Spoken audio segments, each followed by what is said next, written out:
If there is one singular thing that every person walking on this earth can agree upon, is that they believe they are a good person, or at least they have been justified with everything they have done, even if they will acknowledge some mistakes made along the way. As the only person to spend 100% of our time with ourselves, and the only one who can truly know everything we've gone through that has shaped us as individuals, each person sees things through a different lens. The girl in school who often picked on her peers, insulting their appearance, their speech patterns, and various attributes, most certainly sees all of her actions as being reasonable or necessary. Perhaps that was simply how she learned to socialize with other women. Maybe she is mirroring how her mother talks to her, or possibly she just thinks how she behaves is funny and therefore okay. Same thing with the men who choose to use their strength to harm others, and so on. While we don't dedicate a lot of conscious thought into the matter, in our minds, we are the protagonist in every story. We are the good guy, even when we behave in negative ways, and we find ways to justify it to ourselves. That person we insulted to the point of tears had it coming. They started it, and so on and so forth. That's not to say that people can't have empathy for others and understand that what they did was wrong. Almost everyone can acknowledge fault in their actions and thinking and apologize for it. But the reality remains that no matter what we did, we will always view our actions as right and just at the time, and consider ourselves the protagonist in every scenario. Shockingly, the same is true in the case today, as each and every individual, witness, and participant in this case felt justified in their actions. Welcome back to another episode of Dreading, or if this is your first time here, welcome. Today we are going to be covering the case of Sylvia Likens and the abject terror she was put through at the hands of Gertrude Baniszewski and her family. This video has come highly requested for the past 2 months by multiple subscribers, particularly by Cecil McFly, and I hope to do the case justice. That said, due to my ongoing health issues, this case was compiled by a third party, so if it at all sounds different, that is the reason. And as is the case for the majority of my videos, YouTube's monetization has flagged this video as inappropriate and demonetized it. Thankfully, I was able to procure a sponsor.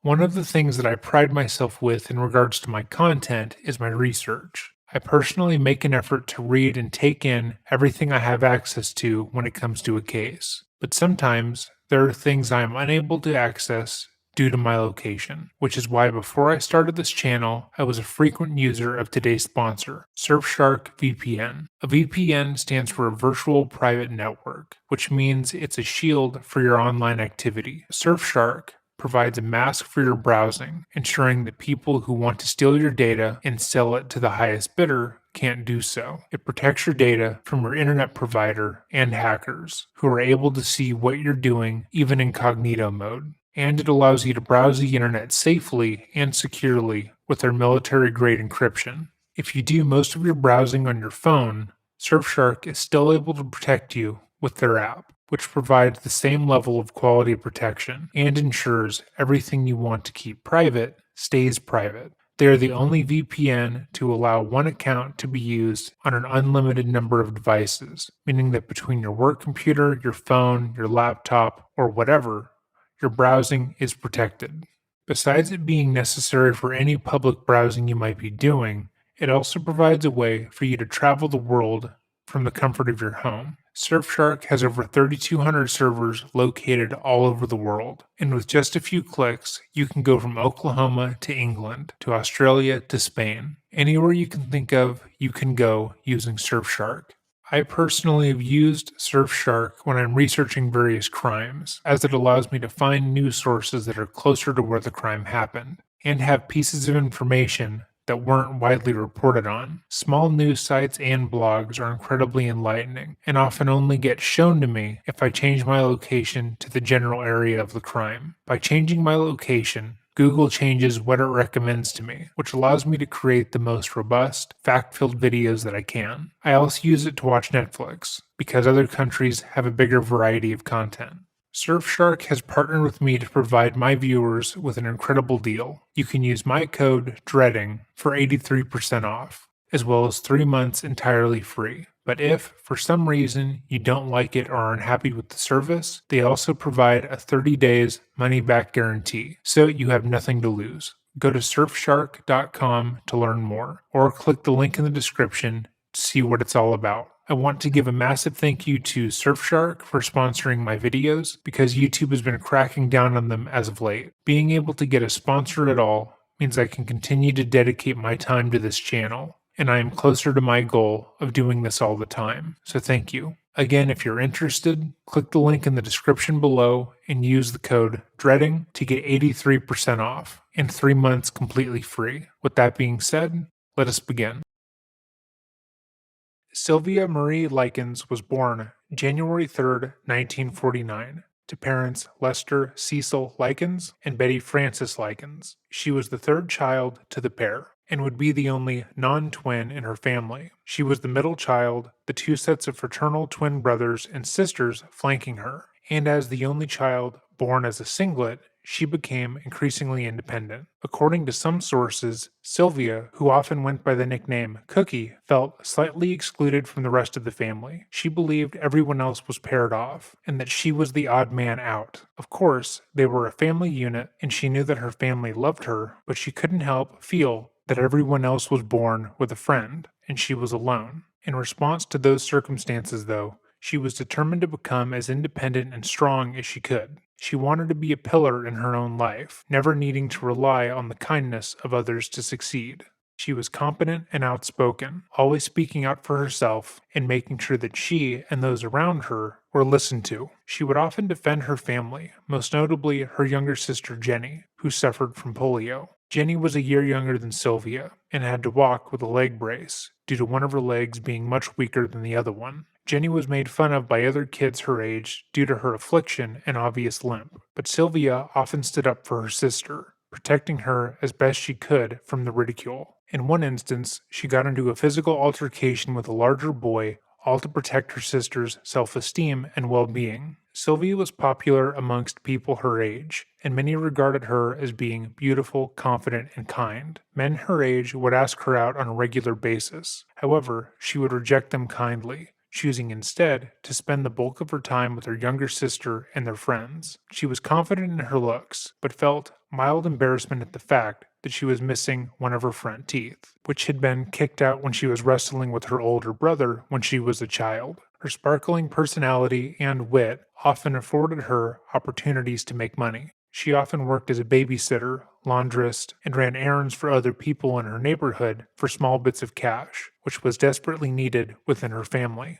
According to many sources, Lester and Betty were not the most apt of parents, as Lester only had an 8th grade education. Neither he or Betty had planned to have as many children as they did, and they had an extraordinarily hard time taking care of their 5 kids, which often resulted in large arguments. They could barely afford to take care of themselves, much less their offspring, which forced them to take whatever odd jobs were available at the time. Lester had worked a laundry route and worked in various industrial factories and even attempted to run his own restaurant at one point. However, none of his money-making ventures were ever successful. Betty had joined him on these jobs, always trying to help bring in more money for the family. But still, the couple would fall short regularly, leaving them in dire straits. Oftentimes, when things got bad, they would send their kids to stay with their relatives, with the promise to send money whenever they could, which was rare. However, in the summer of 1964, Lester and Betty were able to get a job that would change their family's financial situation. They were able to travel with a carnival throughout the summer, selling food out of a concession cart during events. The job was easy enough on paper, seeing as it only required them to stay on their feet all day, and it paid well enough at the time. The only drawback was the fact that the carnival only traveled in the summer, and the work could be physically taxing. The first summer the couple spent with the carnival was rough, but Sylvia and her siblings were well taken care of at their grandparents' home. But the next summer was different. Sylvia's older sister, Diana, was already out of the house, having gotten married at 18 years old and moved in with her husband's family. That left Lester, Betty, her older brother Danny, Sylvia, Jenny, and Jenny's twin brother, Benny. Lester and Betty knew that to provide for the family, they would have to leave the home to work for the carnival again, and decided that their boys should join them to maximize their earnings. They knew that Sylvia could help as well, but due to the demands of the job, Jenny wouldn't be able to work with them. They likewise felt that Sylvia and Jenny, as two beautiful young girls, wouldn't be in a safe position if they were to travel with the carnival, as the majority of the workers were adult men. Shockingly, as Lester and Betty tried to find someone to take care of the girls while they were away, on July 3rd, Betty was arrested and subsequently jailed for shoplifting. Betty was trying to provide for the family, but due to their low wages, couldn't afford to legally purchase any of the items they needed. With the knowledge that their situation had gone from bad to worse, Lester Likens hastily arranged for his daughters to board with an acquaintance, Gertrude Baniszewski. Gertrude was the mother of two girls with whom Sylvia and Jenny had recently become acquainted with at school, and due to their friendly relationship, Lester felt the girls would be adequately taken care of. Gertrude assured Lester she would care for his daughters until his return as if they were her own children, and Lester agreed to pay Gertrude $20 a week. He had no way of knowing he had condemned his daughters to a house of terror.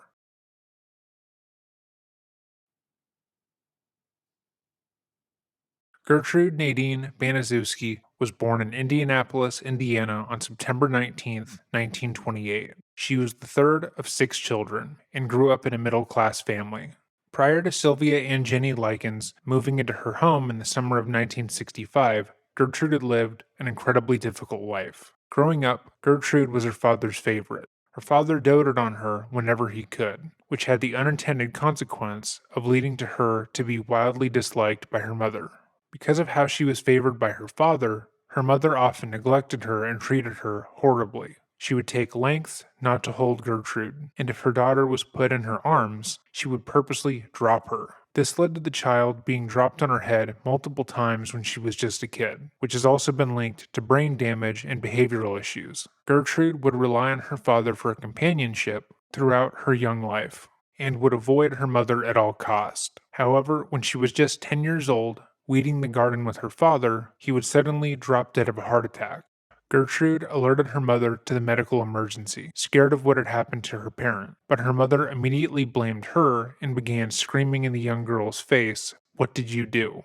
After her father's death, her mother's behavior towards her only got worse. She blamed her daughter for her husband's passing, and often yelled at her over any perceived slight. This treatment didn't stop with just her mother, as her siblings often joined in, ridiculing her and treating her as if she was dirty and disgusting. Her sisters spread a rumor throughout their school that Gertrude was promiscuous and had multiple sexually transmitted diseases. Gertrude felt isolated and alone in the family home and was desperate for a way out. And when she was 16, she would find one, an 18-year-old police officer, John Stephen Baniszewski. However, after the wedding, she quickly found that John was even more volatile than her mother had been. John was incredibly abusive, both physically and mentally. Because of her poor relationship with her mother, Gertrude had never been taught how to do any of the things a wife was expected to do. She didn't know how to cook or clean, and the home was often left in a messy state. John felt, as it was common at the time, that it was her job to keep a good home, and when she failed to do so, he felt justified in punishing her. He would begin striking her often, or when he found the home in a state of disrepair, or when she had burnt the food. But these strikes soon turned into beatings for anything she did or said that he didn't like. And as they began growing their family, these beatings would usually be accompanied by him drinking excessively. 3 years after they married, the couple would welcome their first daughter, Paula, and 2 years after that, they would have another daughter they named Stephanie. For Gertrude, motherhood didn't come easily, as she had never had a loving and supportive connection to her own mother, and had a general distrust of all other women stemming from the abuse from her sisters. She felt resentful towards them, and when she saw how other mothers responded to their daughters, she felt as if there was something very wrong within her. Shortly after Stephanie's birth, Gertrude had a nervous breakdown. According to medical records, she was diagnosed with neuroticism, which at the time was a catch-all term to describe mental, emotional, or physical reactions that appeared to be drastic and irrational. Because of the medical system and how profoundly little care was given to people's mental health and well-being at the time, little care was given to Gertrude. She was told that she simply needed to work harder to be a good mom and pay more attention to their daughters. It is widely believed now in hindsight that Gertrude was suffering with bipolar disorder and borderline personality disorder, After her mental collapse, Gertrude tried to be as attentive as she could be to her daughter. She loathed her own mother and used her as a guideline of what not to do to her children. John continued to abuse her for any perceived failings, and the couple welcomed two more children, John and Marie.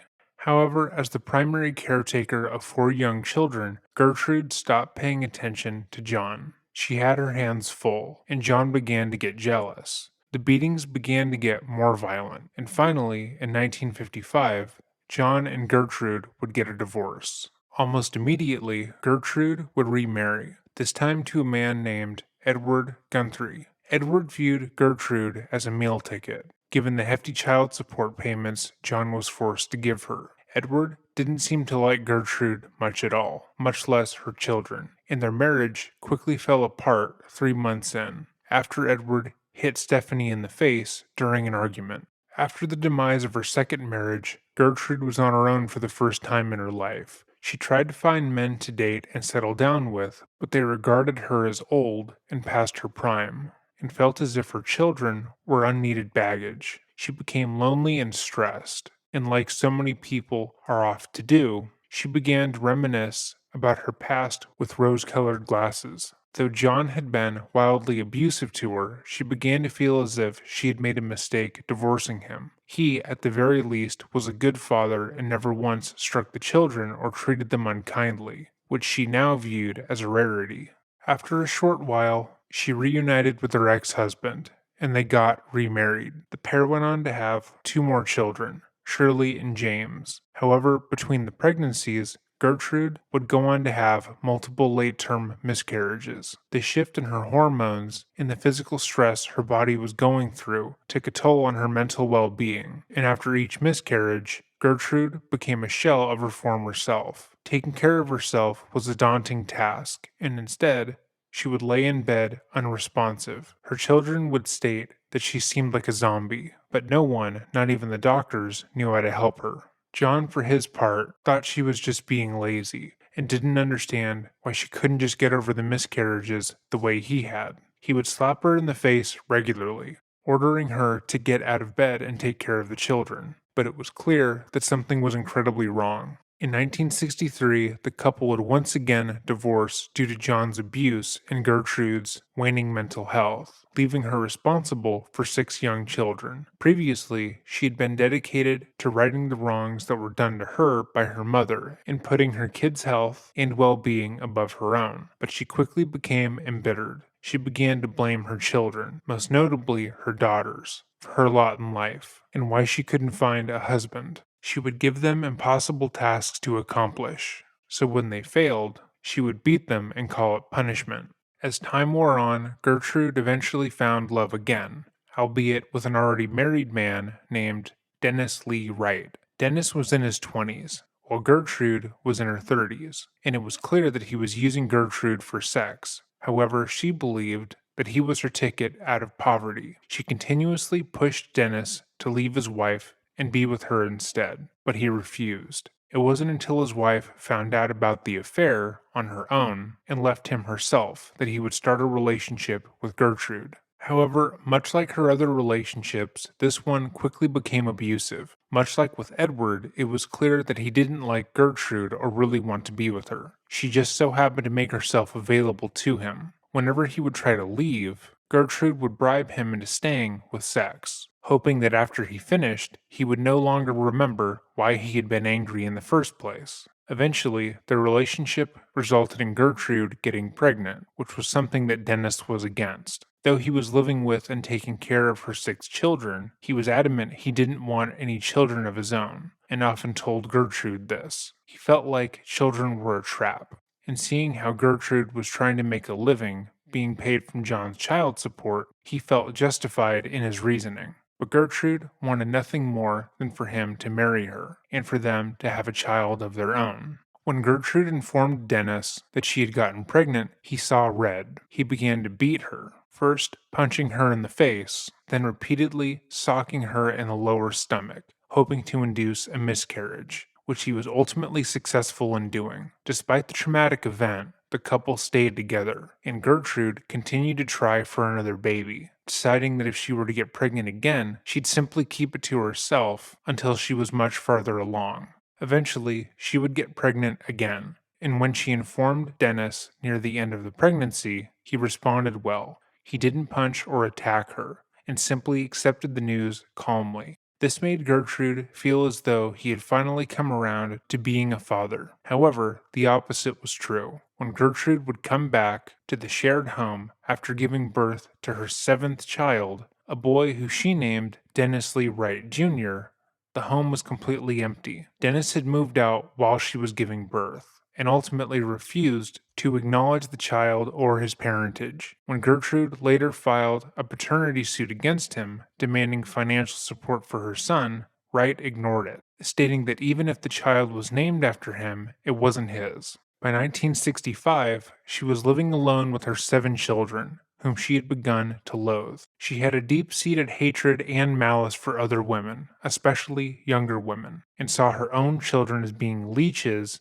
who did nothing but take from her. They were the reason that she lost out on having a good life, and she felt nothing but resentment towards everyone she had to take care of. She had stopped taking care of herself, weighing only 100 pounds, and had begun to chain smoke. Her mental well-being was at an all-time low, and despite being in charge of 7 young lives, she couldn't be trusted on her own. Because of her mother's poor mental state, Paula, for all intents and purposes, took over as the primary caregiver for her brothers and sisters. And being a young teen herself, she decided to take advantage of her mother's inability to take care of the family and turned their home into a local teen hangout. Every day, boys and girls would fill the house to party, drink, and smoke leisurely, without worry of being caught by their parents. This had the unintended consequence of fueling Gertrude's ego, as the young men and women who would fill her house daily would compliment her and say that she was so much cooler than their own parents. Gertrude found herself enjoying the praise, particularly when it came from her daughter's male friends, because it made her feel more desirable and appealing to them. They reminded her of when she was in high school, before she had settled down with John, and before, in her estimation, her life was ruined. Gertrude loved the positive attention so much that in one instance she performed a striptease for one of the boys, a 14-year-old Richard Hobbs. This will become important later. These would be the circumstances in which Gertrude was left in charge of Sylvia and Jenny, and she would go on to inflict an untold amount of terror on the girls. As previously mentioned, Sylvia was a beautiful, confident, and effervescent girl who seemed to draw everyone's eye. But to Gertrude, she represented everything that she hated. Gertrude resented the young girl, feeling as if it were unfair for her to not have to have gone through the same turmoil that she had gone through in her youth. She reminded Gertrude of her sisters, who had told everyone she was promiscuous and had STDs, and her mother, who demeaned her every chance she got. Gertrude was bitter and angry at Sylvia from the moment she stepped into the home, and began to lash out at her immediately. She would belittle the 16-year-old, make snide comments and remarks about her appearance whenever she could, and she would treat her, as well as Jenny, with contempt. But it wasn't until 3 weeks into their stay, when their father's weekly $20 payment was late, that Gertrude unleashed the brunt of her anger onto the girls. In response to the missing payment, Gertrude began venting her frustration onto the girls, and began to beat them with whatever she had around her. She hit their bare bottoms with various instruments, striking them repeatedly while screaming, "Well, I took care of you 2 little bitches for a week for nothing." As Gertrude struck the girls, Sylvia would try to defend her sister. She would demand that Gertrude hit her instead, as she was older and could take it. And Gertrude would force Jenny to watch as her older sister was beaten with paddles and other items. By August, the girls had both been subjected to multiple severe beatings, and Gertrude's own children had begun to take part in the assaults by telling their mother about various fictional misdeeds that the girls had been doing in order to get her to hit them more. Gertrude, it seemed, had turned her kids against Sylvia and Jenny, the same way her own mother turned her siblings against her, although she didn't see it that way. On one occasion, Paula told her mother that Sylvia and Jenny had eaten an enormous amount of food at a church supper they had attended, and that the girls had engorged themselves, making it appear that they weren't properly being fed while staying at the house. Gertrude responded by beating them 15 times on the back with a large wooden paddle, screaming at them throughout the assault.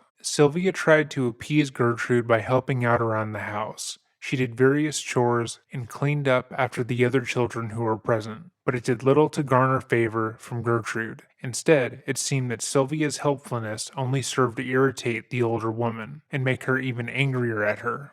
It seemed that no matter what she did, that Sylvia couldn't appease Gertrude, and even trying would make things worse. Taking after her mother, Paula became bitter towards Sylvia as well. She was 3 months pregnant at the time and had begun to put on a small amount of weight, leading to her feeling insecure about her own body. She felt as if the boys who came around the house had stopped paying attention to her and instead were focusing on her house guest, and this irritated her immensely. Like her mother, she began to seek out ways to torture the 16-year-old girl, with the idea that doing so would improve her self-worth. As the beatings became more and more severe, Gertrude would have Paula dish out the beatings towards Sylvia and Jenny. As her asthma and chain smoking had taken a toll on her body, Paula gladly took over, often hitting Sylvia in the back of the head repeatedly. On one occasion, Paula would injure herself by beating Sylvia, punching her in the face so hard that she broke her own wrist. She bragged about the accomplishment openly to multiple people who had previously been unaware of the beatings that were taking place.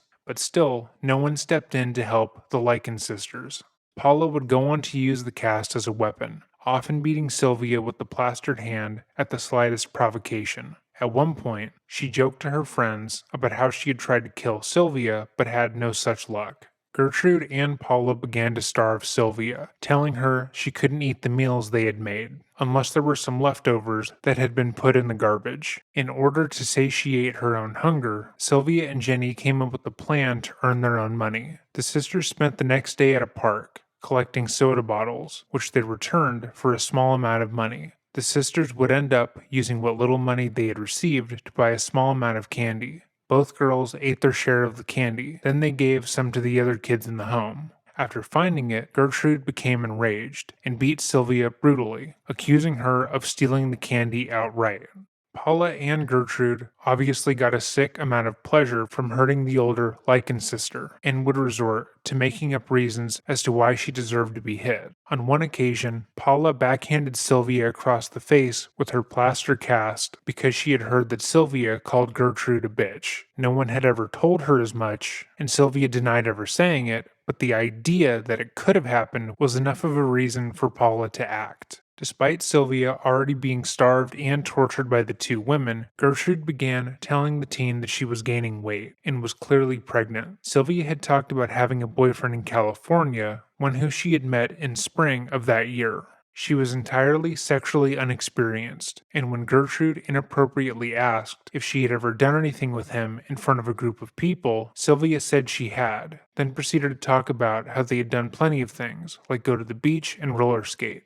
After this admittance, Gertrude started saying that Sylvia was pregnant and was gaining weight because of that. Sylvia took the comments in stride, as she hadn't been eating and knew she wasn't actually fat, and joked that she would probably have to start a diet. However, Gertrude wasn't joking and kicked Sylvia in the genitals. Later on, Paula would knock her off of a chair and shouted that, quote, "You ain't fit to sit in a chair." Gertrude and Paula would take to calling Sylvia a whore, saying that she has multiple sexually transmitted diseases and stated that she was sleeping with all the boys in the neighborhood. This mirrored exactly what Gertrude's own sisters and mother had done to her when she was younger. But again, Gertrude didn't seem to take note of the fact that she had turned into her own abusers. Gertrude and her daughters would tell everyone that they could that Sylvia slept with men for money, that she was a disease-ridden cow, and that she was most definitely pregnant. This resulted in many men trying to take advantage of Sylvia at school and in public,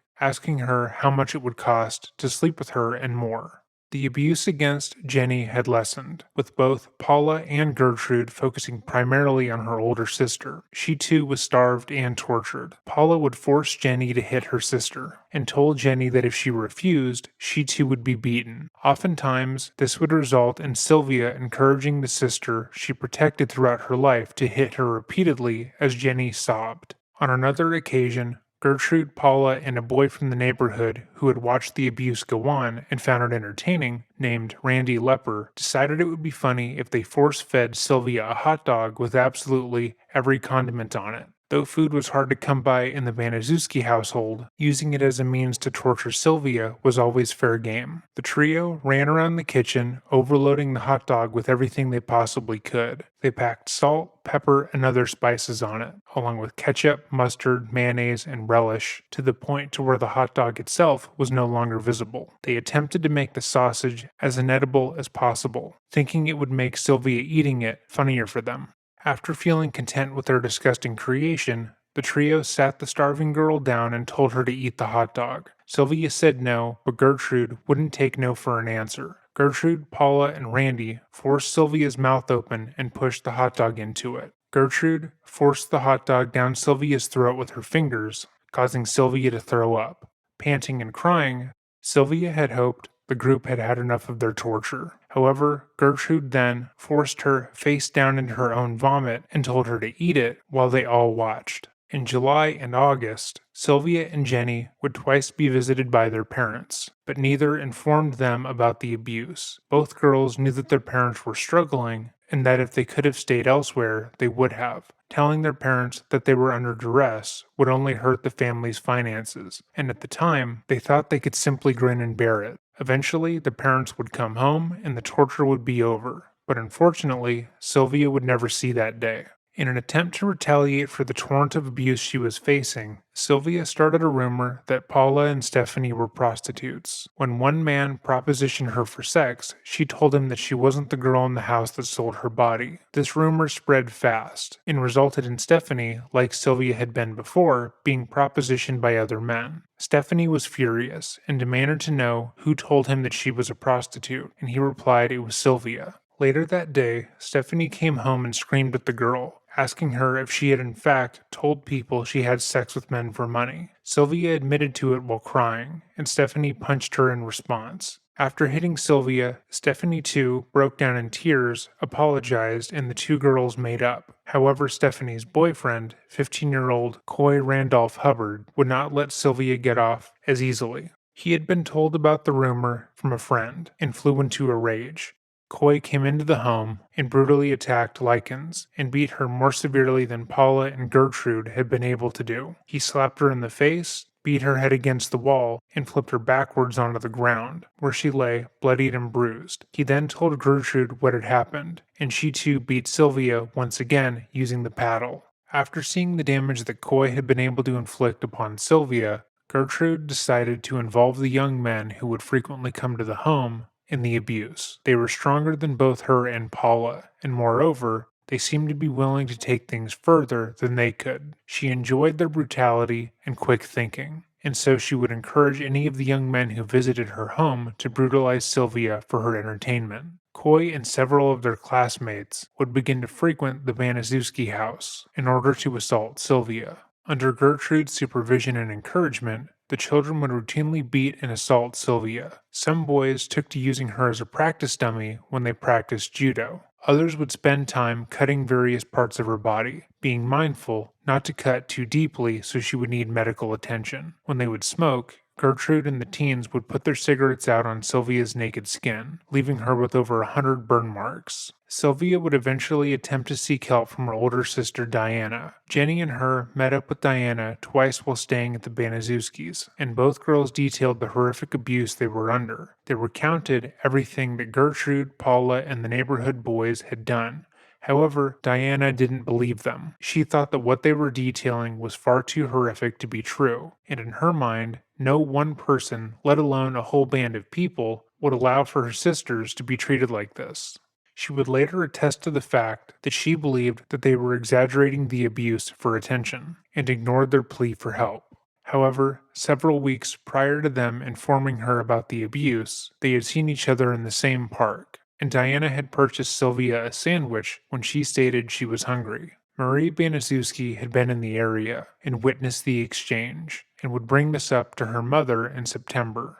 Like everything else the 16-year-old did, this angered Gertrude, who screamed at Sylvia for her perceived gluttony. She choked her, forced her fingers down her throat to get her to throw up the sandwich that had been eaten months earlier, and bludgeoned her. Gertrude then became resolute that in order to cleanse Sylvia of her sinful ways, she would need to be given a scalding hot bath. Jesus fucking tap dancing Christ. Gertrude and Paula stripped Likens and forced her into the near boiling water and brutally scrubbed her body. The pain was so immense that it caused Sylvia to pass out multiple times, but every time she did, Gertrude would grab her by her hair and bang her head against the tub until she woke up. Worse still, Gertrude forced Sylvia to strip naked in front of a large group of teens, including her younger sister, and masturbate using a glass bottle. This would be because Sylvia had been rifling through the neighbor's trash looking for food to eat. Sylvia was a virgin and had no clue how to do what Gertrude was asking of her, which led to Gertrude forcibly smacking the glass bottle until it couldn't go any further inside of the girl. According to all that were present on that day,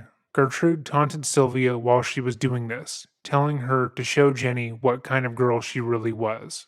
The group of boys present yelled their own taunts at Sylvia, which alerted Stephanie to what was going on. When she came out of her room and found her mother forcing Sylvia to do this, she slapped Sylvia in the face and ordered her to go upstairs. Sylvia tried to remove the bottle from her vagina, but was unable. Gertrude, annoyed, harshly pulled out the bottle and found that it had been filled with blood. This instance, along with Gertrude and Paula constantly kicking Sylvia's genitals, led to her vagina being brutally injured, but worse still was yet to come. Eventually, the abuse was so bad that Sylvia was taken out of school to avoid suspicion. School had functioned as her only respite, but now every minute of the day she was under the watchful eye of Gertrude, who was now obsessed with hurting the girl in new ways. Stephanie tried to step in at one point, but she stopped protesting when she realized her mother's abuse could easily be turned on her.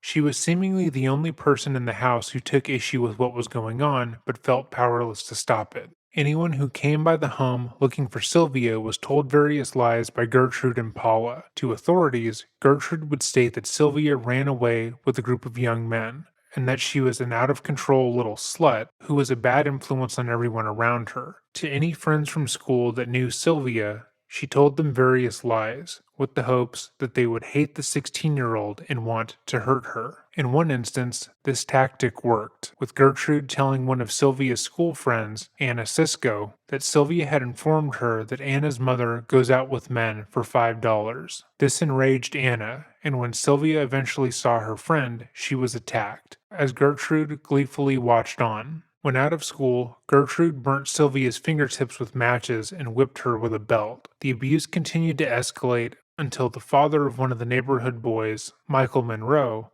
called the school to inquire about a girl with open sores across her body living in the Baniszewski household. As a direct result of her starvation, Sylvia's wounds were no longer healing properly, if at all. In response, the school sent a nurse over to the Baniszewski home to check on Sylvia and see what condition she was in. The nurse would never see her. When she arrived at the home, Gertrude informed them that Sylvia had been staying there, but she ran away the previous week with a gaggle of men. She went on to say that Sylvia was a bad influence on their daughters, was constantly having sex with various men, and had picked up multiple different diseases from her wild escapades. She went further to claim that she had absolutely no idea where the girl was, despite her being the legal guardian, and added that Likens was, quote, out of control, and that her open sores were a result of Likens' refusal to maintain decent personal hygiene. After hearing Gertrude's outlandish tale, the nurse left the home, and the school would close the book on Sylvia's well-being. Shortly after this instance, in October of 1965, Lester and Betty returned to visit their daughters. They were set to return permanently in 3 weeks, but wanted to check on the girls to make sure they were okay. On this trip, neither Sylvia or Jenny mentioned the abuse, but Sylvia looked haggard. She did what she could to cover up the bruises and wounds on her arms and legs, but she was frail and sickly. Again, the girls didn't want to worry their parents, and still, they feared that even if they told them, nothing would be done. They had taken a leap of faith when they told their older sister, but she hadn't believed them. They worried that if they told their parents, and they didn't believe their story, they would tell Gertrude and the abuse would continue to get worse. Sylvia thought that as bad as everything was, it was almost over.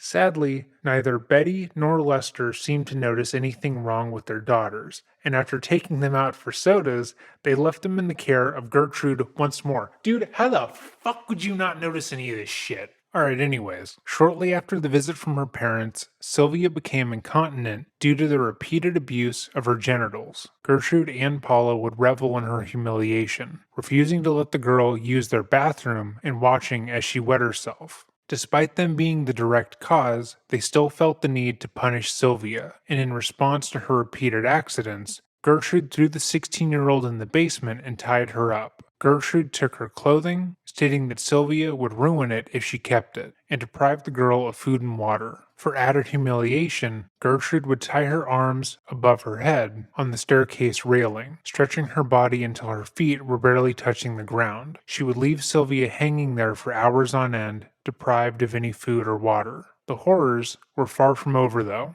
Seeing how happy abusing Sylvia made the neighborhood kids, Gertrude decided to start charging them to abuse her. For 5 cents, Gertrude would allow anyone who wanted to see the display of Sylvia and have their way with her. If they wanted to burn, beat, cut, mutilate, or defecate on her, it was encouraged, and multiple young men and women paid for the privilege. If Sylvia soiled herself, Gertrude and whoever was around would gag and restrain her before carrying her upstairs for another scalding bath. Only this time they started to literally rub salt into her wounds until she passed out from the pain. In one instance, Gertrude's 12-year-old son, John Jr., rubbed the contents of her 1-year-old son, Dennis Jr.'s diaper into Likens' face and forced her to eat it. He also delighted in tormenting her by offering her food and taking it away quickly, as her reflexes had slowed incredibly. Following another instance of her wetting herself, Sylvia was once again forced to insert a glass bottle into her vagina in front of a large group of people. When Gertrude was satisfied that the girl had been embarrassed enough, she sent her back down to the basement. However, when she went into the kitchen, she was struck with her most horrific idea. She called Likens into the kitchen and ordered her to strip naked once again.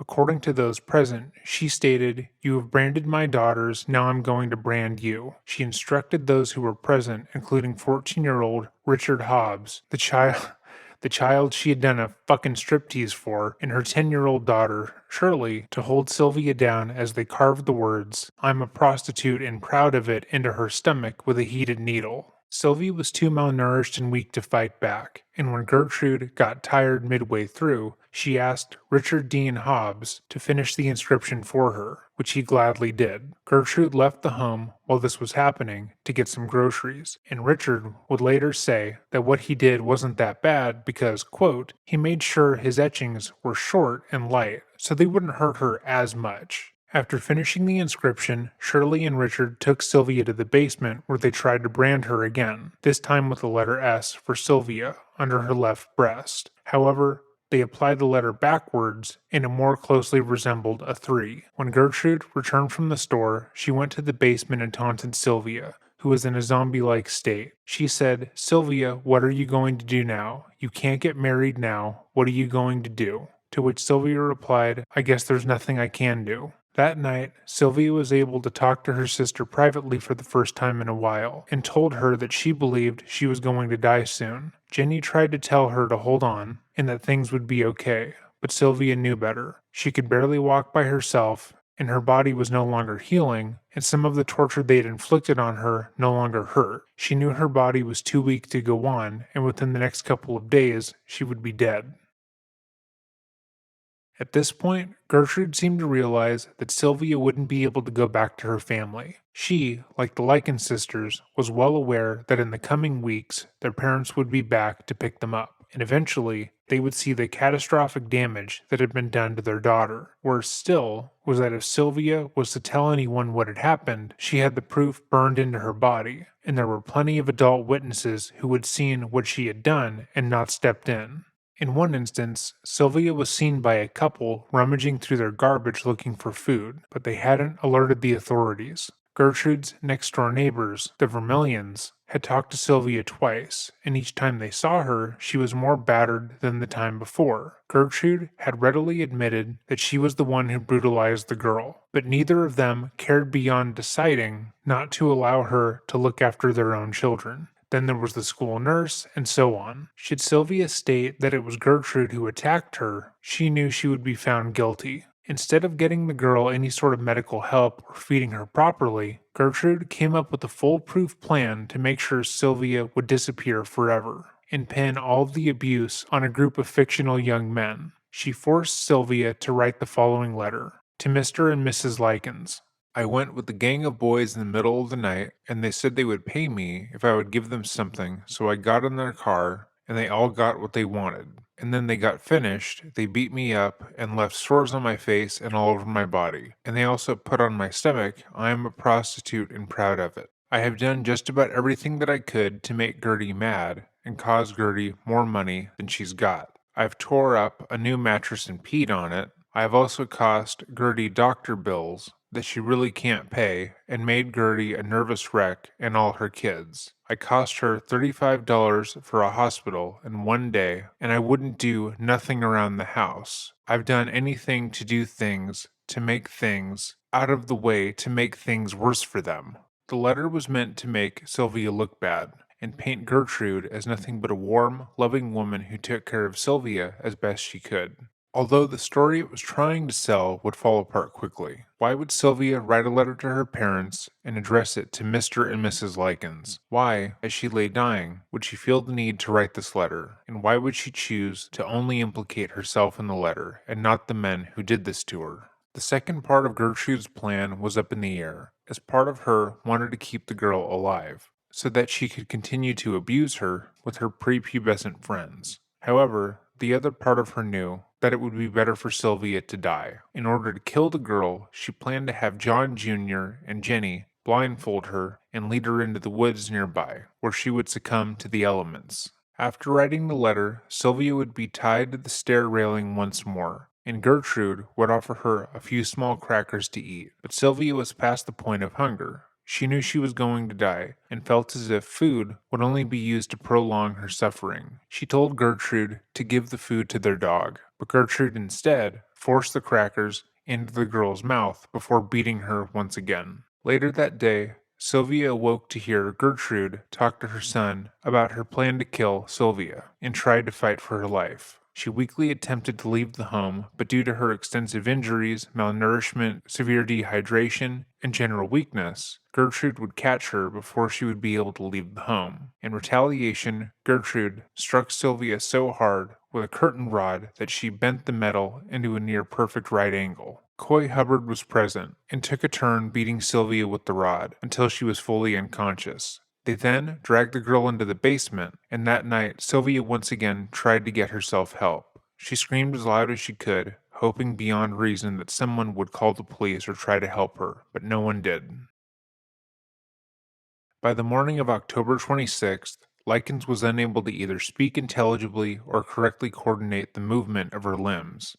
Gertrude moved the emaciated teen into the kitchen and, having propped her back against the wall where she attempted to feed her a donut and a glass of milk, Sylvia was too far gone at that point and could barely move by herself, which annoyed the older woman. She threw Likens to the floor in frustration when Likens was unable to correctly move the glass of milk to her lips, and then threw her back down into the basement. Shortly thereafter, Likens became delirious and couldn't properly speak. When Paula asked her to recite the English alphabet, Likens was unable to recite anything beyond the first 4 letters or to raise herself off the ground.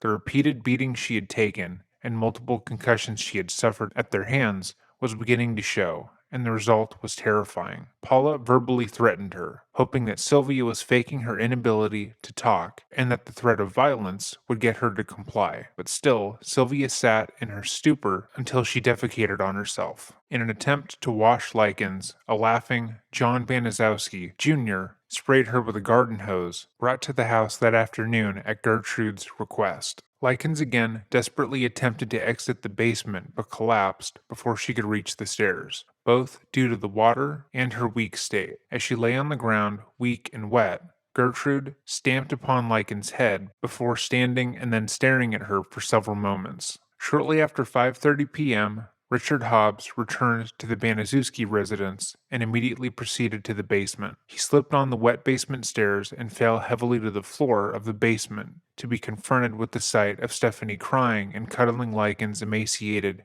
and lacerated body after she had been ordered by her mother to clean Sylvia. Stephanie and Richard decided to give Likens a warm, soapy bath and dress her in new clothes. They then laid her upon a mattress in one of the bedrooms as Sylvia muttered her final wish that her daddy was here. When Stephanie realized that Likens was not breathing, she attempted to apply mouth-to-mouth resuscitation as Gertrude repeatedly shouted to the children in the house that Sylvia was faking her death. Gertrude threw herself on the girl's dead body and began to beat her with a book, while screaming, "Faker," over and over again. After this assault didn't rouse the girl, the older woman realized that she was dead, and she, along with the entire neighborhood, had killed Sylvia. She began to panic and instructed Richard to call the police from a nearby payphone. She kept Jenny close to her and told her to go along with her story, lest she end up like her sister. She then would put on the performance of a lifetime. When the police would arrive to the home at 6:30 p.m., Gertrude would answer the door, feigning distress. She went on to tell the police that she had been in charge of taking care of Sylvia and her sister while their parents were away, but Sylvia had proved to be too much to handle. She stated that she tried to run away on multiple occasions with various men, had sex with multiple partners, and that earlier that day, she had arrived back on her doorstep, brutalized and naked, clutching the letter to her chest. She brought the police through her home to the room that Sylvia lay dead on, with the soiled mattress, and handed them the letter she had forced her to write the day before. She said that by the time Sylvia had arrived to the home, she was already dying, and Gertrude had spent the previous hour trying to tend to her wounds and take care of her. The story was far-fetched to say the least, as the scene was grisly. Sylvia was beyond battered. Her body was emaciated, and it was apparent that something terrible had occurred there. But more than that, the mattress that she was lying on had multiple stains on it, at various stages of drying, meaning that she would have had to have been on it for a while. While police surveyed the scene, Paula entered the room, holding a Bible to her chest in an attempt to look saintly, and told Jenny that Sylvia's death was meant to happen, as God doesn't make mistakes, and that, quote, "If you want to live with us, Jenny, we'll treat you like our own sister." Jenny was terrified. Over the space of 3 months, she had watched nearly everyone she knew abuse and torture her protector, and she was forced to participate. And when she reached out for help, she wasn't believed. And if word got back to Gertrude, she knew she would be tormented even more. But more than that, she knew that if she stayed in the home, she would be next. The police talked to Jenny with Gertrude right next to her, and she parroted what the older woman had told her to say. However, while the officers continued to take in the scene, Jenny was able to get one of them alone, and told them, "You get me out of here, and I'll tell you everything." Jenny was taken to the station, and there she told them everything she had witnessed. She told them how Gertrude had beaten her sister to a pulp and forced her to stick various objects in her vagina. She told her how the older woman forced her to participate in the beating, and how her sister encouraged her to hit her harder to keep her from being brutalized. And she told them how Paula had punched Sylvia so hard in the face she broke her hand, and she gave them the names of every single neighborhood kid who took part in the assaults. The autopsy was done the same day, and it was found that Sylvia suffered an excess of 150 wounds on her body. That said, the exact number of injuries is likely much higher given the fact that many of the wounds would overlap, and it was unclear how many times she had been stabbed, burned, or otherwise injured. At the time of death, she was suffering from extensive muscle and nerve damage, and her vaginal cavity had swollen shut from continued abuse. Her fingernails were broken backwards, and most of the skin on her face, neck, breast, and knees had receded. It also appeared that in her final moments, she had bitten fully through her lips, severing portions of her face. The autopsy found that the ultimate cause of death for Sylvia had been a severe blow to her right temple, most likely done by Coy Hubbard. Jenny's statement alone was enough for the police to arrest Gertrude, Paula, Stephanie, and John Jr. on suspicion of murder hours after the body was reported to police. Later on that same day, Coy and Richard would also be arrested for the same offenses. The sheer brutality of what had happened had shocked all those who heard about it, and police were even more shocked to find that the majority of people who took part in the routine beatings of this young girl were so young themselves that they couldn't be legally placed in a juvenile detention center. How could these seemingly good, normal kids have taken part in this? What had really gone on in the home? The story quickly blew up in the media, and people became enamored with the crime, unfortunately, forgetting the victim in the story. Sylvia Likens was a wonderful girl who had a bright future. She sacrificed herself for her sister's well being, and she was an incredibly strong individual. The fact that she is known mostly for the way that she died, and not the way she lived, is a tragedy, one that falls squarely on the shoulders of the monsters who did this to her. As word spread about the event, Richard Hobbs was interviewed by WIBC News Radio about his participation in the abuse and said this. By the time the case went to trial, only 5 people were charged with causing Sylvia's death, that being Gertrude, Paula, John Baniszewski, Coy Hubbard, and Richard Hobbs. However, plenty of people both happily witnessed and took part in the abuse, many of which would be placed on the stand to testify. As the story began to gain wide attention and horrify the nation, Gertrude maintained her innocence, pleading both not guilty and not guilty by reason of insanity. When asked what had occurred, Gertrude would begin to cry, repeating that she didn't know and that she hadn't been in her right mind for a long time leading up to the events. She pointed to her long-standing mental health issues, as well as her multiple miscarriages as proof that she wasn't well. Her lawyers claimed that she had absolutely no idea what was going on in her home, and that if anything had happened, it had happened without her knowledge. She claimed that the teens who were in her home day and night had free domain, and it was ridiculous to think that she would have been able to control all of them. In her own words, her home had turned into a madhouse, and she was much too depressed to control the children. She also expressed that her daughter, Paula, had become the head of the household, and if there was anyone to blame, it was her. She was the one who had let all the teens in, she was the one who was in charge, so she was the one they should blame. Paula, too, maintained her innocence and seemed largely unaffected by the situation. She came across as cold and callous, smirking in her mugshot and telling a psychiatrist that Sylvia had been to blame for the abuse she suffered. According to the psychiatric evaluation, she, Paula, represented the situation as one in which the girl Sylvia had become quite withdrawn and negativistic in her behavior to the extent that she refused to eat and showed no response to pain. When talking about the violent beatings she would give the 16-year-old, Paula would smirk and laugh, finding the memory of the event funny, and when scolded, she would roll her eyes. Stephanie testified against her family, and while in court, talked about how Paula had struck Sylvia so hard that she broke her wrist, then detailed how she would use the plaster cast as a weapon against her. Her testimony was corroborated by another young girl, Grace Sargent, who stated that she often sat next to Paula on the church bus and heard her boasting about how hard she hit Sylvia multiple times. According to Grace, Paula had stated that she tried to kill Sylvia. Randy Lepper, another young boy, who asked to recount what he saw in the house leading up to Sylvia's death, went into detail about the time Gertrude had forced Sylvia to undress in front of a large group of neighborhood boys. While on the stand, he smirked and laughed, recounting how he hit Likens on over 10 occasions at Gertrude and Paula's request, because everyone else was doing it. But worse still, Roy Julian, a Baptist minister in the area, took the stand and testified to knowing that Sylvia was being abused in the home. When asked why he didn't go to the authorities or do anything to help her, he said that Gertrude had informed him that Sylvia, quote, made advances on men for money and was a prostitute. She claimed that the torture that she and the neighborhood children were inflicting on her was punishment for her sins, and therefore it was okay.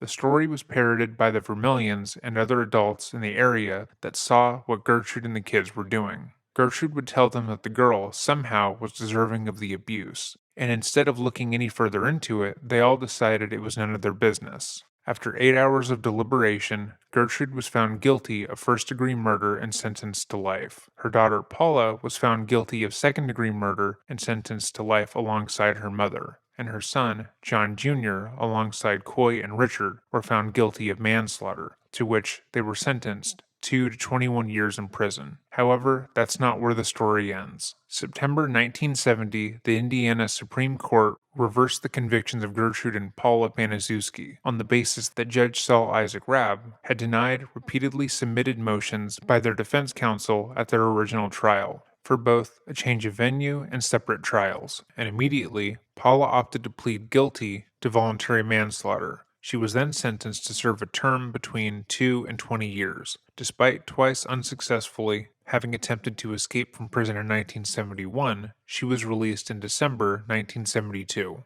meaning she served less than 10 years for her role in the murder of Sylvia. After being released from prison, Paula changed her name and assumed an entirely new identity. And disturbingly, under the new identity, she started working as a school counselor's aide at the Bowman Conrad Liscombe Union Whitney Community School in Conrad, Iowa. Paula had forged documents under this new identity and used said documents to hide her criminal background. However, after 14 years of employment, her real identity was revealed and she was promptly fired. Gertrude was once again found guilty for Sylvia's murder and was sentenced to serve life in prison once more. However, she would be released from prison in 1985, 20 years after murdering the 16-year-old. She changed her name in the prison to Nadine Van Fossen and moved to Iowa, where she lived in relative obscurity until her death in 1990 from lung cancer. Richard Hobbs, Coy Hubbard, and John Paniszewski Jr. all served less than 2 years in the Indiana Reformatory before being granted parole on February 27, 1968.